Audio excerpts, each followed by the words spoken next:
So hello everybody, Moni and me, we are here from the Undeveloped Kid organization to give you a short introduction to the Neurosequential Approach. I'm a psychologist. I was always interested in traumatization and child abuse. I worked with children at risk in Peru, in San Vincent, in Costa Rica, in various countries, but also in Hungary in the child protection system. And I have also studied international law and human rights to supplement my knowledge in a legal field as well. And Moni will tell us something about the organization and herself. Hello everybody. I'm Moni Rózsa and I'm the clinical director of Neurosequential Kid Presley Ridge, Hungary. And I'm also a psychologist, a clinical psychologist, and I'm working with children since almost 20 years.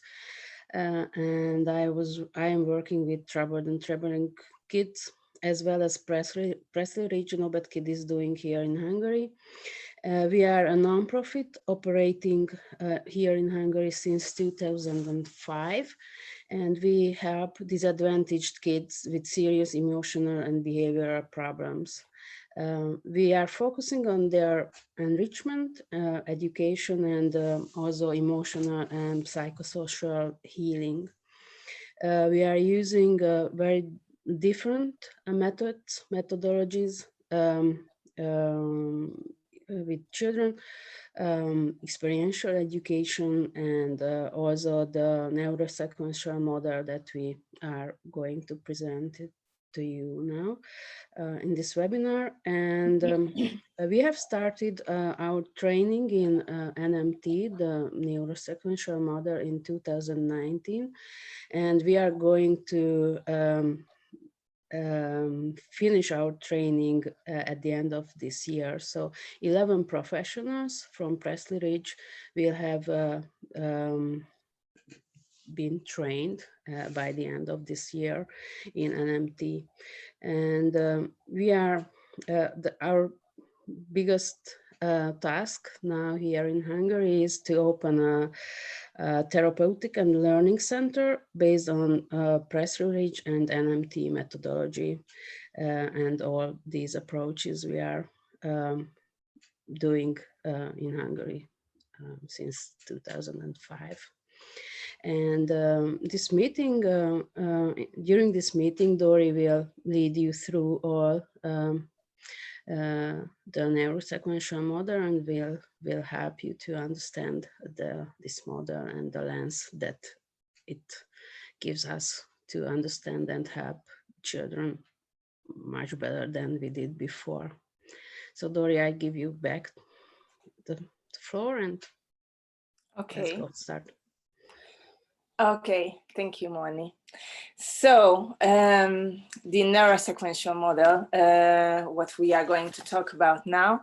The first and most important thing I would like to tell you about this model, that it's not just another therapeutical method, as, for example, cognitive behavior therapy or psychoanalysis or any therapeutical approach or method. It's a kind of a lens. This is why we put this beautiful picture here. It's a kind of a way to look at children and youth who were troubled or who suffered abuse, to have a look at them through this lens. So it's a developmentally sensitive neurobiology informed approach. Just to give you an example to try to imagine how it becomes a lens. If we have an 8-year-old child who has problems with his behavior, cannot sit in the class, might show aggressive tendencies towards his peers, cannot pay attention. He has all these problems. We have various ways to deal with this kid. We can get a diagnosis, we can try to give him treatments, we can send him to therapy once a week, we can find out various punishments or motivation systems to try to change his behavior. That's something what we all know. I think this is what normally happens with these kids. Well, when the neurosequential approach comes in, what we would like to know about this kid is firstly the developmental history, and not only what happened to this kid, but when did it happen and in what relational context did it happen. So the developmental history of this kid will be of primary importance, because what we would like to understand is how his developing brain was affected by the experiences he had during his life so far. And when we understand how the development of his central nervous system could have been affected by his experiences, we can find out what kind of therapies, what kind of interventions will be helpful for this child. So we can actually build a therapeutic web around this child and help all the adults around this child to understand him from this perspective. Why is he behaving the way he does? What kind of problems does he have in his nervous system, which actually prevents him from behaving as an age-typical child? So when all the adults, all the teachers, parents, caregivers are aware of this kind of approach, and they treat with this kid having this in mind, therapeutical effects can be reached without having psychologists around this kid. So this is how we use this lens. For sure, anytime you have questions, please put it in the chat, and at the end we will be able to reflect on your questions. And so, as you see, it's just a lens. After you have this approach, after you have this understanding, you can use any kind of therapeutical approaches or methods to help these children. The most important is the way how you look at these children. So this model was elaborated by Dr. Bruce Perry, who is a neurobiologist, researcher, and child psychiatrist, works also in the practice. And this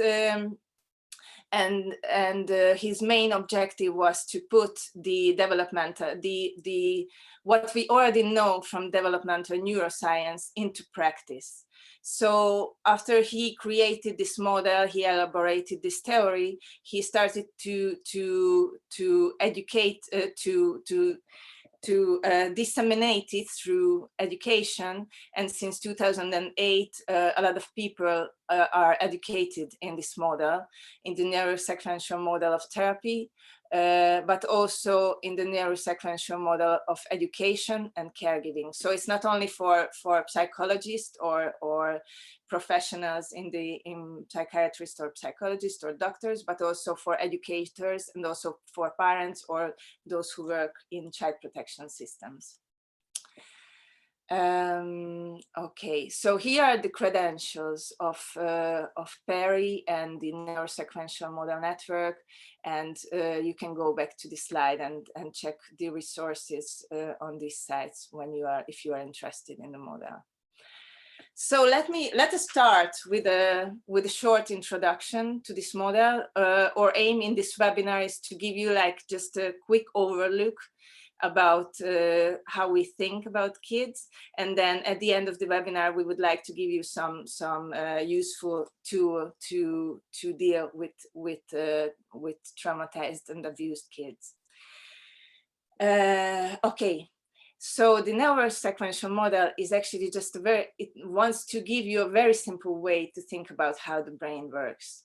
The aim is to understand how the brain processes information, what are the optimal circumstances to learn, and what are the optimal ways to shape our behavior. And to do this, there are some things we have to understand. One of the most important things to understand is that the development of the brain is not parallel to the development of the body. Our brain, at birth, we already have 99% of all the cells in the brain, but they are totally immature. They have an amazing capacity to evolve to. Human brain is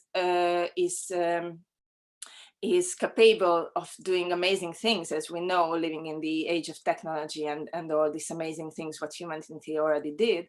But at birth, this capacity is still just there, and it has to get formed through experience. And the experience is very, very important, especially in the first 3 or 4 years, when the brain is when the brain is in the most important process of formation, or the most active process of formation.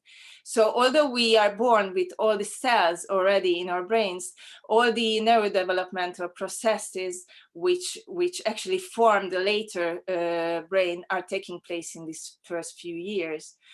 Imagine it like building a railway network. If you want to build a big railway network, first you have to form the landscape, lay down the foundations, the tracks, the maps, everything. So this is what's happening in the brain in the first few years. And all inputs, all lack of inputs, and all adverse experiences will leave their traces in this process in the first few years of age. And you might know this picture. So if in this first few years of age, the brain doesn't receive the necessary nurturing experiences, the brain development will be really lagging behind. So, as I told you, what we need, or what we would like to have, is a very simple way to think about the brain. And this picture helps us a lot. This is actually a simplified picture of the brain, which we can use to understand a lot of things about how the brain functions. I think most of you know this picture about the brain as well, which is a bit more complicated. So this picture, what we will use, was also elaborated by Dr. Bruce Perry, and it actually shows all the fundamental architecture of the brain: the brainstem and the cerebellum, the diencephalon, the limbic system, and the cortex. These are 4 main parts of the brain, and there are some important informations we can remember through this picture. Like, all the different parts of the brain are responsible for different functions. Like, for example, the brainstem and the cerebellum are responsible for blood pressure or heart rate or body temperature, while the highest region of the brain, the cortex, is responsible for abstract thinking, concrete thinking, decision making, and all, well-made decisions, let's say, because we make a lot of decisions, and I will talk about it later, but like really elaborated decision making, the cortex is responsible for that. So all limbic system is responsible for emotional reactivity, for sexual behavior. The diencephalon is responsible for sleep or appetite. So all the regions have different functions, and the development of these regions is sequential. It's happening from the bottom to the top. So the first regions to develop are the brainstem and the cerebellum, and then the diencephalon, then the limbic system, and then the cortex, and from the inside towards the outside. And the developmental activity of these regions are not the same as the functional maturity of these regions. Brainstem and the cerebellum already is very actively developing already in utero, and will be functionally mature by the end of the first year. The cortex is very actively developing during childhood, but will be functionally mature only in adulthood, after we are 20 years old. So as you can see, the brain is in a constant development, and it reaches functional maturity only in adulthood. But the very important processes are taking place in the first few years, which will actually define all the later development and all the later malleability of the brain. Because if the development of the lower areas of the brain are affected negatively, with neglect or traumatization or adverse experiences, then the development of the higher areas will be affected as well. Just as you can imagine that if the groundworks of a railway system are flowed already, we can hardly imagine that the trains are running well in this railway system. So another important thing about the neurosequential model, as I told you, since 2008, there are a lot of clinicians and educators are trained in this model. And the clinicians who work with this model are using a clinical practice tool, which is called Matrix. It's actually a questionnaire in which we are interested not only in the developmental history of the child, but also the adverse experiences and the relational health and the timing of all the experiences what the child had.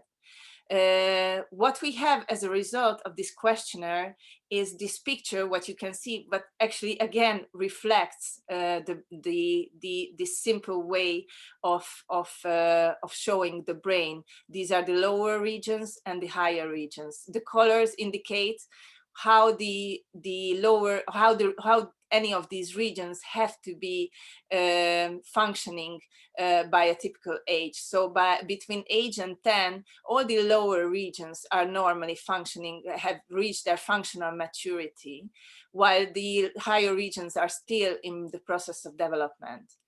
So when you take this questionnaire, at the end, you will have a picture about how the central nervous system of a client has been formed during his childhood, and will have an understanding about how different parts of the brain might have been affected by his experiences and by the relational health he was living in.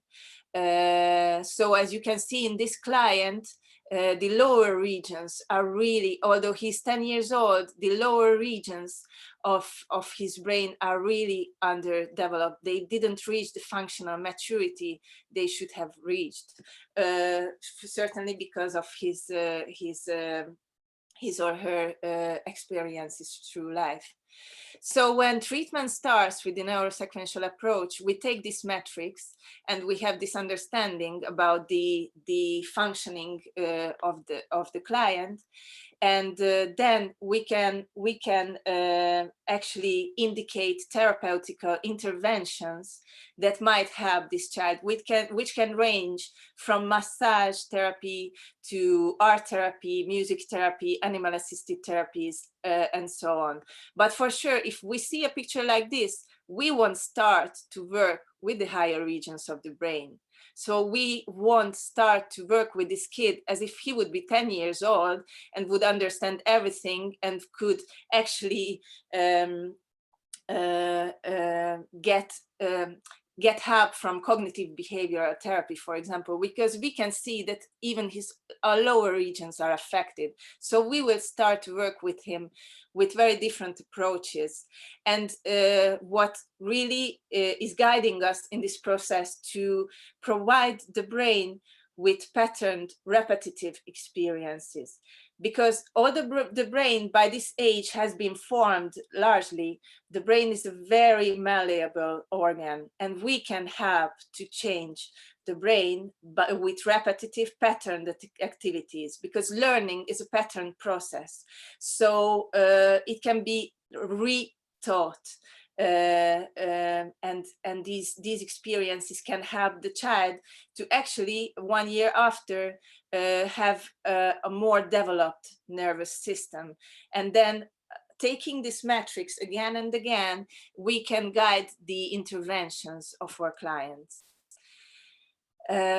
So as you can see, as I told you, these pictures actually show this simplified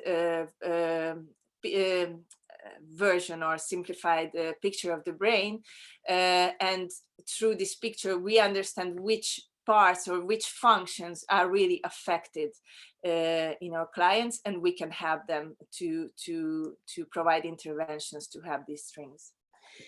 And now let me tell you something about stress, because as you know, stress is inevitable in life. All of us will experience stress.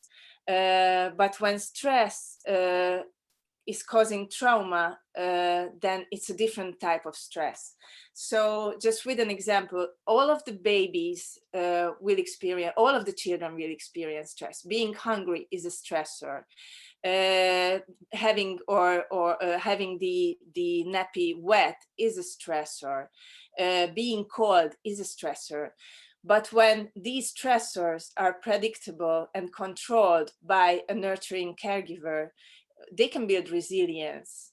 If the nappy is changed when the baby is wet, if the baby is fed when he's hungry, if the baby has warm clothes when he is cold, he will learn in a patterned and repetitive way that he is safe, that he can deal with these stressors.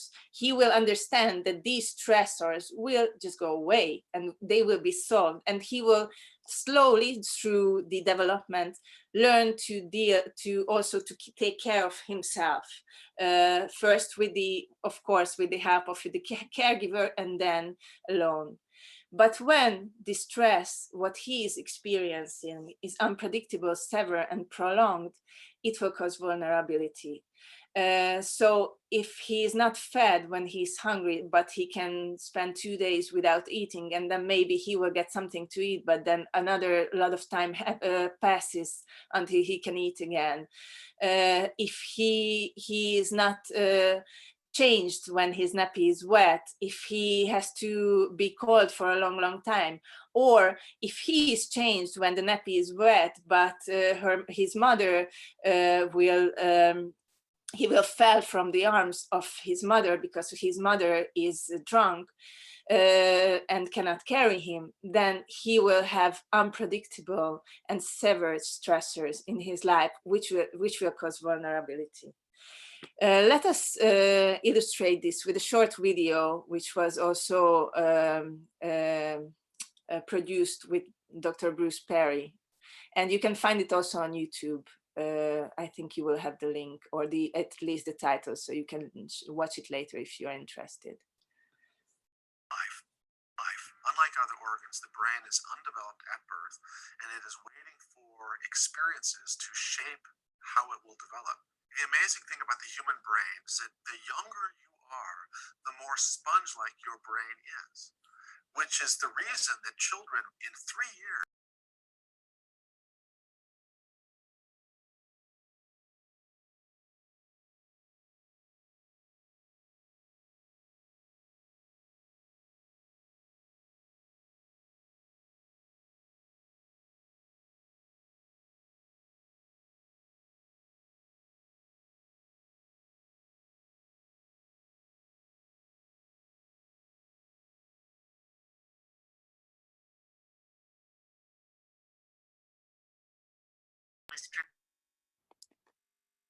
Sorry, Dora, we lost the sound. I see. It was good in a bit. Yeah. Oh, sorry. Sorry if I unmuted myself. So let me put it from the beginning. Yeah. It's probably because of that. Okay, no, thanks. No. Sorry, okay. It's not from the whole beginning. Yeah. It's from the Sorry. Okay, we will start it again. Okay, like this. Unlike other organs, the brain is undeveloped at birth, and it is waiting for experiences to shape how it will develop. The amazing thing about the human brain is that the younger you are, the more sponge-like your brain is, which is the reason that children in 3 years can learn language, can learn to walk, can do all kinds of incredible things. But the very same biological sponginess that allows us to rapidly acquire language is also the same sponginess that makes young children more vulnerable to trauma than older children. We have the opportunity to do police ride-alongs to a domestic violence situation. And so this was actually the first call I ever rode along. It was dinner time, and they were having spaghetti for dinner. It was dripping down the walls. The kitchen table was overturned. And we had 3 children in the household. Looking at this whole situation at the time, we said, no evidence of physical harm. The kids are fine. We learned differently, of course. The boy in the corner was classic behavior that we see with kids who have had chronic exposure to violence. He would just completely zone out, numb out as things started to get scary.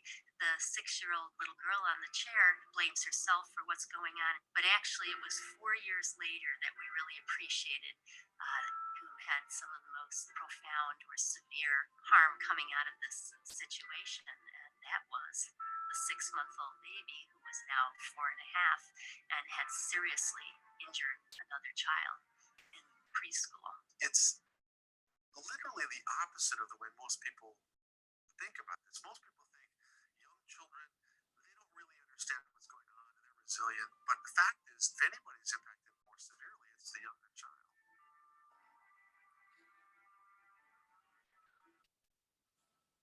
Okay. So as I told you, you can watch the whole video on YouTube if you put this title in. And okay. So as we could see in the video, stress and prolonged stress can have serious effects on the developing brain. And actually, the brain always and in every case functions in a state-dependent manner. What does it mean? Or higher parts of the brain, the cortex, which is responsible for abstract thinking, for learning, for really well-created, well-thought decision-making, can work when we are in a calm state.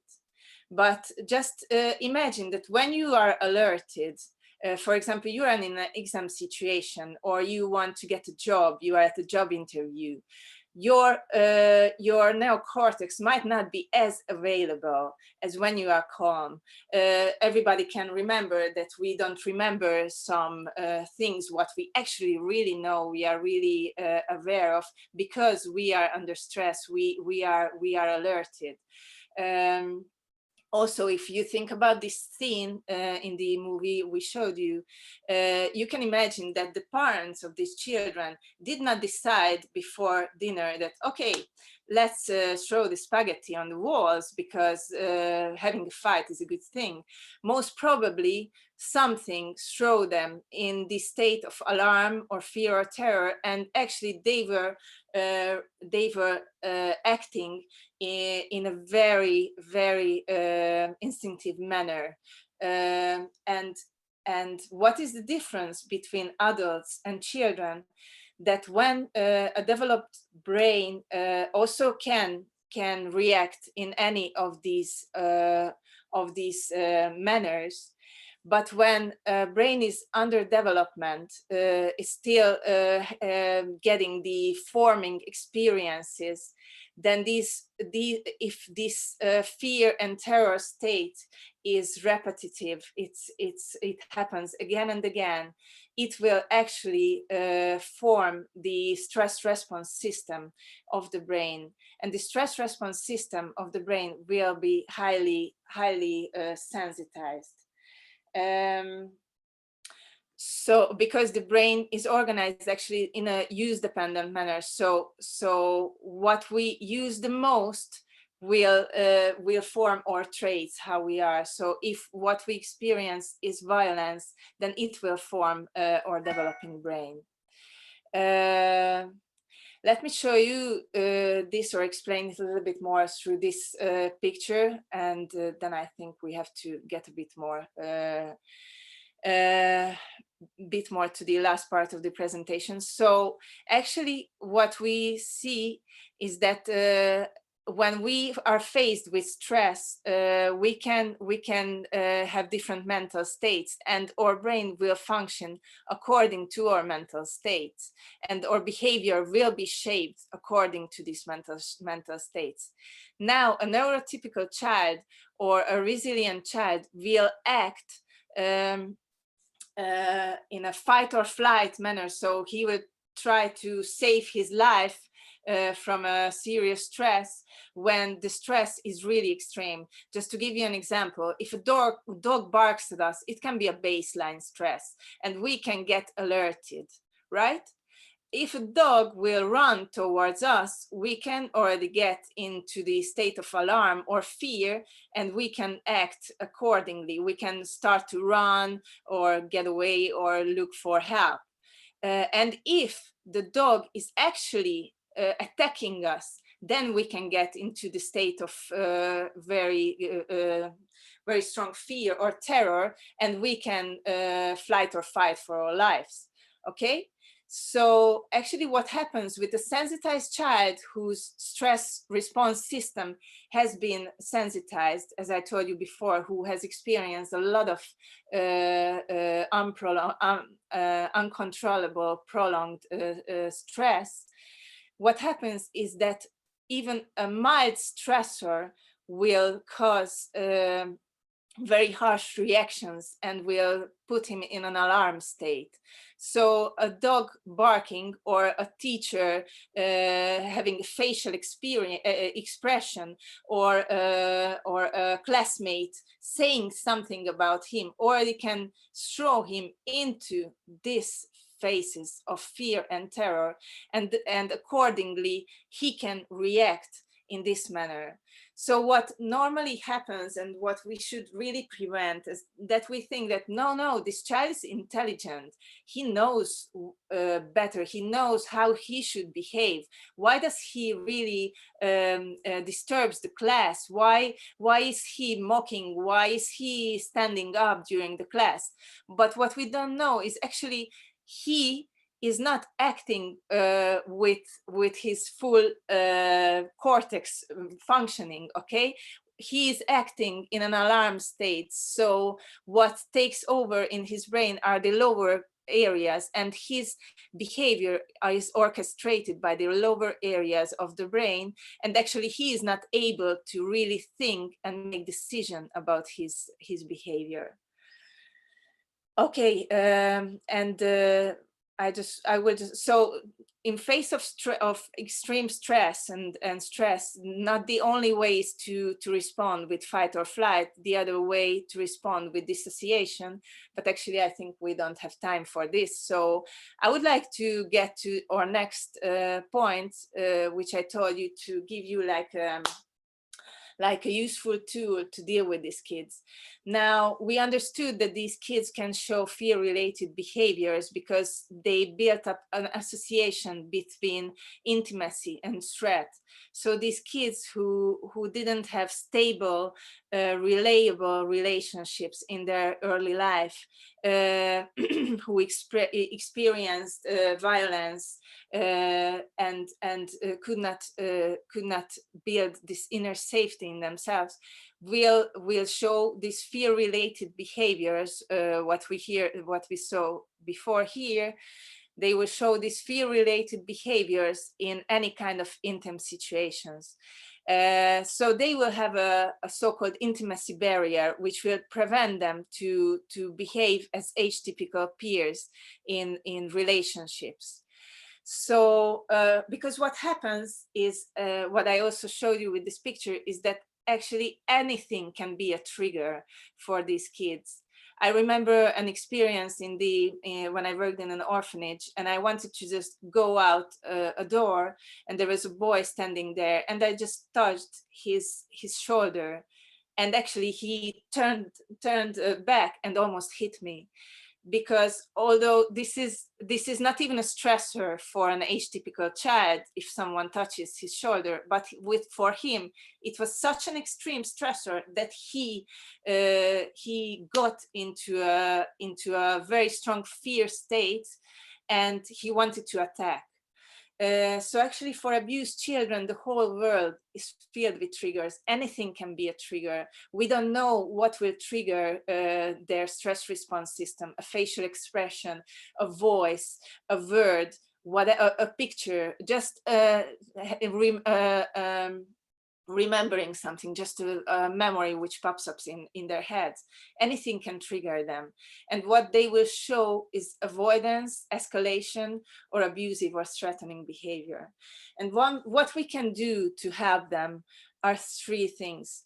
Give them control, provide them a much wider intimate space, and also to ease their fear of abandonment, because that's the most difficult thing with these kids, that they are afraid of getting close to people they need around them, but they are also afraid of being abandoned. So actually we have to behave in a very well thought manner to provide them with this intimate space, but also not to feed their fear of abandonment. And there we will share 10 ideas with you how to do this. The first and most important idea is to don't take it personally. So all these behaviors, what they show, abusive behaviors, comments, mockings, that they don't pay attention or they are really hard to deal with, try not to take it personally. It's not about you. It's not a well thought and decided behavior that I will mock this person, I will be a jerk, really, I will behave in a very bad way just to do this. It's normally they are already in an alerted state and they act accordingly. So don't take it personally. Imagine like doctors who take on their white coats when they go into the hospital. Take on your white coat and don't let these behaviors get to your heart and keep it on this coat. It's the most difficult, and we are aware of this. And for this, it's very important that you are able to get help from other adults, to have supervision, to have really co-worker support. These are very important things. The other things, what can be very useful, to give elements of control to these kids. Of course, we have to have clear boundaries about what can happen and what not, what are the limits. But we can also give them elements of control in some decisions.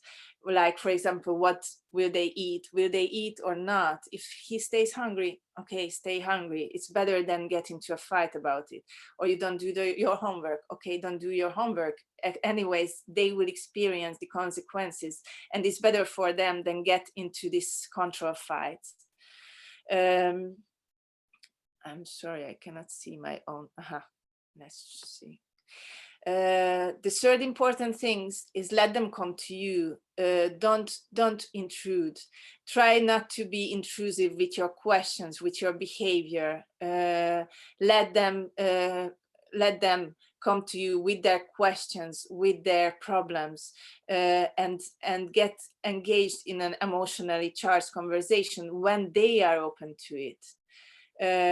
Actually being silent and just being there can help a lot with these kids. Proximity is the other thing. Give more space to these kids. Give more space, around 1 meter more than you normally give to an age-typical child. Actually, Perry also uses a very, I think, very useful advice to people who work with abused children, is that try to close your eyes and imagine how old is this kid. Just forget how old is he chronically. Like, even if he's a 10 years old child, close your eyes and try to imagine how he is behaving emotionally, socially, cognitively. What is his real age, and try to deal with him in this way, understanding his real age. And proximity and being there for him also refers to that. Try to keep in mind this not the chronological age, but the age where they are actually really at, because a 10 years old child can have emotional patterns or behaviors like a 3 years old. And also imagine how much space you would give a 10 years old child or a 3 years old child, and give more to these kids. Another very important thing, what you can remember easily: be present, be parallel, and be patient. What does it mean? Being present, I think I already explained to you, just not being intrusive, being there.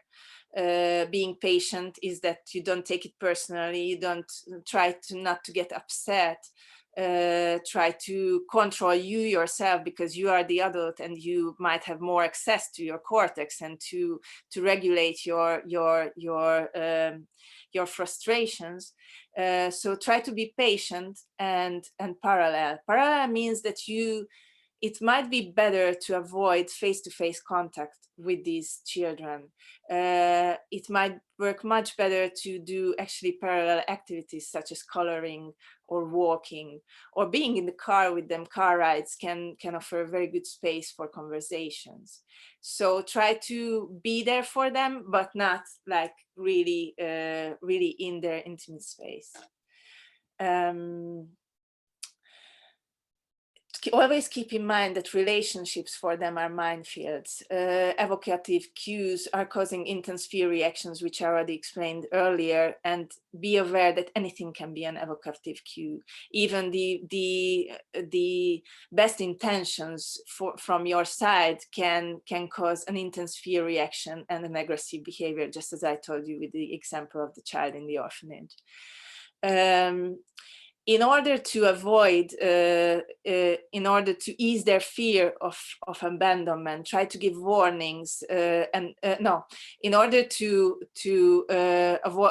avoid their fear of abandonment, try to give notifications and reassurances about where are you going, why are you going, when are you coming back. It helps them a lot to feel that you are not going away because they did something wrong, because you are fed up with them, because you want to leave them, but you will come back, you go somewhere for something. So give always these notifications or reassurances. Give warnings and options when proximity or touch is necessary. It's also very important. Of course, many times touch or proximity will be necessary, especially for foster parents or caretakers in foster care centers, or if you adopted a traumatized child. But you can help them when you are actually always narrating what are you doing and why are you doing it, even with smaller kids. Come on, now I will take your hand and I will bring you to wash your hands, or now I will get you undressed because I will change your nappies. You can always narrate why you are touching them and what are you going to do. Give them time to make choices, because as you saw, many times when we are not in a calm mental state, or decisions are not really well elaborated. And because these kids have this sensitized fear response, many times they might not be able to make the best decisions. Like, just imagine that you are trying to put the shoes on the child, but he doesn't want to put the shoes on, and then he just gets to this state of fear or terror. So it's not a mild stressor for him, but a very extreme stressor that someone wants to tell him what to do. So in this case, maybe it's better if you just go out from the situation, or do some rhythmic activities with the child, or do something so they can get more regulated. And when they are more regulated, they can do better choices. And what is the most important is regulate yourself in order to be able to regulate them. Because an unregulated adult cannot regulate an unregulated child.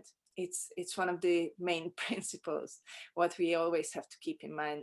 And of course, I cannot tell you about this table, but we decided to put it in the presentation because I think you can have a look at it in YouTube later on, and you can see how predictable that de-escalating behaviors from the side of the adult can help children to actually calm down and get back to normal or to the calm state, even if they are in a state of fear or terror. So these are the behaviors you can actually use to help calm them down. And you can also see that escalating behaviors from side of the adult can really bring these children towards explosion, which no one actually wants. So at the end, I would like to close this presentation with the idea is that as you saw, this is a kind of lens, an approach to understand these kids. There is no single method or intervention which would work for all of the children. Each person has a unique pathway to the present and deserves individualized care. And the one-size-fits-all approaches rarely meet the needs of the individual child. They are more often meeting the need of the provider or the system. So keep in mind that every child has to be evaluated individually, and you have to find out how experiences in their own lives has shaped their development, their nervous system, their behavior, and try to help them accordingly. And thank you very much for your attention. Now I think we will give floor to questions. And here you can see our email and everything. Thank you very much, Dora. Thank you very much, Monica, for a really, really interesting presentation with so interesting and I would say relevant and useful data for all the participants who are here. I'm inviting participants to share their questions. There are some kind of feedback if they have for this webinar. I would just like to share my thoughts for this explaining of how some behavior is happening, what is happening with the child outside of this behavior, and giving motivation for all the professionals who are working to try and understand the whole area outside of the behavior, what is happening in the moment. So thank you very much, and for all the recommendation what professionals should do in each of the situation and mode of the child that is happening.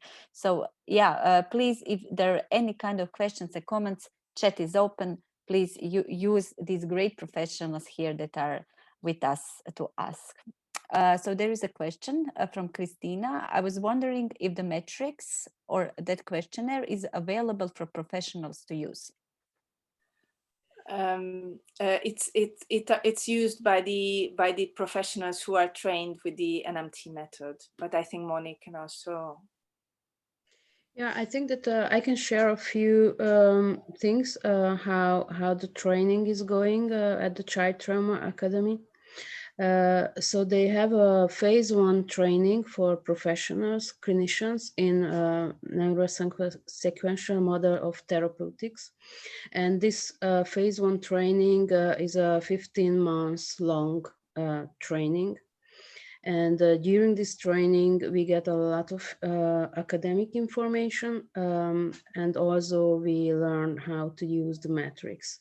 And during the phase 1, we have to do a lot of metrics and have practice in this way of thinking, because as Dora said, this is a way of thinking, a change of, we need as professionals to change our mindset.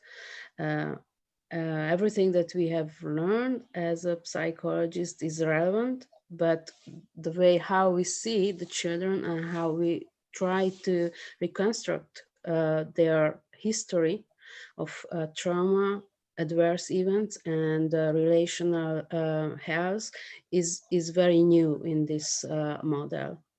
So we need this 15 months to be able to use the metrics. And based on the phase 1, institutions can go to further and they can get site certifications. This means that 2 more years is needed, which means that during this process, another professionals will be trained to be trainers within the site, within the institution. And also then they can provide trainings for professionals outside this particular institution. So it's a long road ahead of us also, but we are also happy that we will have 11 professionals at the end of this year who will be able to do the metrics. So if you contact us next year, probably there will be a chance to discuss and give this method, I mean the results for particular children or institutions that connect us. Okay, Monica, thank you for sharing this information. I see in the chat that we have two questions. One is from Rima.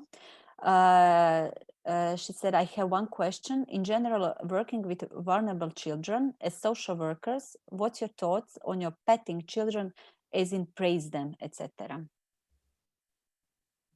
I'm not perfectly sure that I understand. What do you mean by petting children? Rima, if you want to give another example or maybe to give some other explanation, it would be great, just that Dora and Monica understand it better. Yeah, like putting hand on shoulder or on head. Yeah, as you could see, these children associate fear with intimacy, and touching them is a very intimate reaction. So actually, when you try to calm them down, you might get them in a even more fearful state. So I think if a child is already alarmed, or you can imagine that these children, vulnerable children, are many times in this alarm state, this won't help them. There was this advice to be present and parallel and patient, to be there, be there, don't leave them, be close, but let them close to you. No, not. So the distance, it's very good if they can control the distance. Thank you, Dora. There is one more question from Elon. He works in a secondary school in UK for children aged from 11 to 18. Are there any approaches you would recommend for schools to take to better practice trauma-informed care? Well, CTA Child Trauma Academy has a training for teachers. It's called a Neurosequential Model in Education, NME, which if you, I will share in the chat two websites of the trauma, the Neurosequential Model, and also the Bruce Perry's work. So you can see there another options or approaches, as well as, and overall I can say that if you build a safe structure and a safe environment in the school, that will help a lot within children and also within teachers and children to help each other and protect each other in the school. Okay, Monica, thank you. There are two comments from Christina and Maria that they found this interesting. Christina is thinking about contacting you, and Maria is sharing information that it find it useful to get this training. From Rima, there is one more question. What about children who are very connected with the social worker and they intimate hugging? I think if you already have the connection, that's another thing. That's why I also use the example that you have to close your eyes and imagine their real age. So a 10-year-old child might behave like a 3-year-old child, and just as a 3-year-old child, hugging and rocking might really help him. But it can only happen if there is already established safe relationship. We cannot get intrusive with them. We cannot decide that we have this safe relationship, okay? It might help them a lot to treat them, to hug them, to rock them, to play with them just as with 3 years old, but we cannot decide for them to do like that. they have to come to us. It's like you said, they have the control, give them possibility to have the control. Okay, there is from Adriana one question. How is your experience with play therapy with traumatized children? This is one of the best, if we can say this, but one of the best methods that we can use with children. Anyway, if you have these lenses, it helps much more how to use the play therapy. But yeah, play therapy, scent therapy, all those therapies that work with the sensory integration of children are helping them to rebuild those lower parts of the brain.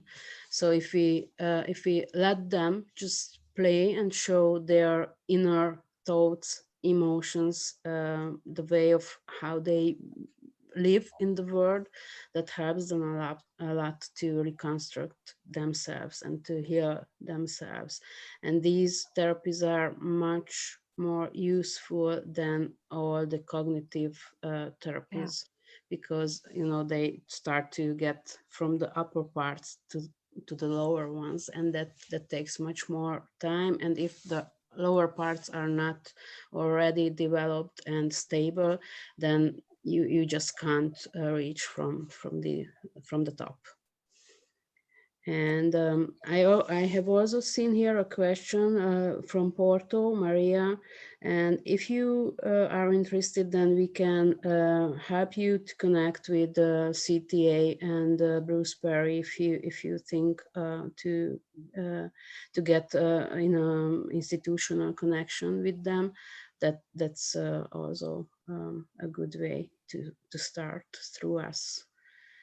And to There is Ellen, actually a group sorry? in Porto who is already doing the NMT training, no? They didn't start it. We have there is Pressridge in Porto also, I mean in Portugal, but as far as I know, they just started, but they somehow paused their training. So I don't know. Okay, so we have your email here and we will contact you. And also to Ellen, we know that there are some institutions and individuals trained in NMT in Great Britain and England and Scotland also.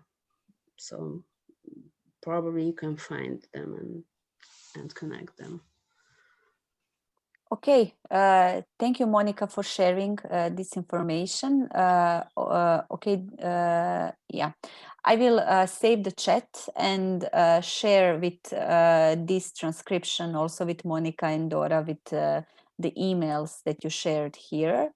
Thank you for all your questions and thank you for being with us in this Thursday morning.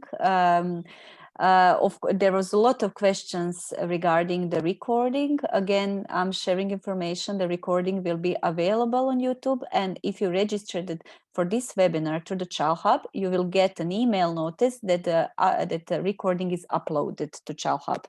There was also a question regarding the presentation and the slides. And I said that I will ask you if there is possibility for me to share the presentation in PDF PDF format on the Child Hub, or maybe you have some other idea, Monica and Dora, where they can find this information that you shared through the presentation. I think we have to ask for permission to share the presentation, but we will see. Anyways, on YouTube, you can see the presentation and you can stop Yes, definitely. Anytime, but anyways, we will ask permission to share. Okay, thank you. But the recording will be available and there will be all the slides will be visible. There is a lot of thank you in the chat box. I will just share a very short evaluation poll. So please, just a second. Okay, so please give us a feedback. And of course, like in all of our webinars, there is possibility to receive a certificate of attending this webinar. if you want to receive a certificate, please write on this email. Just a second. Yeah.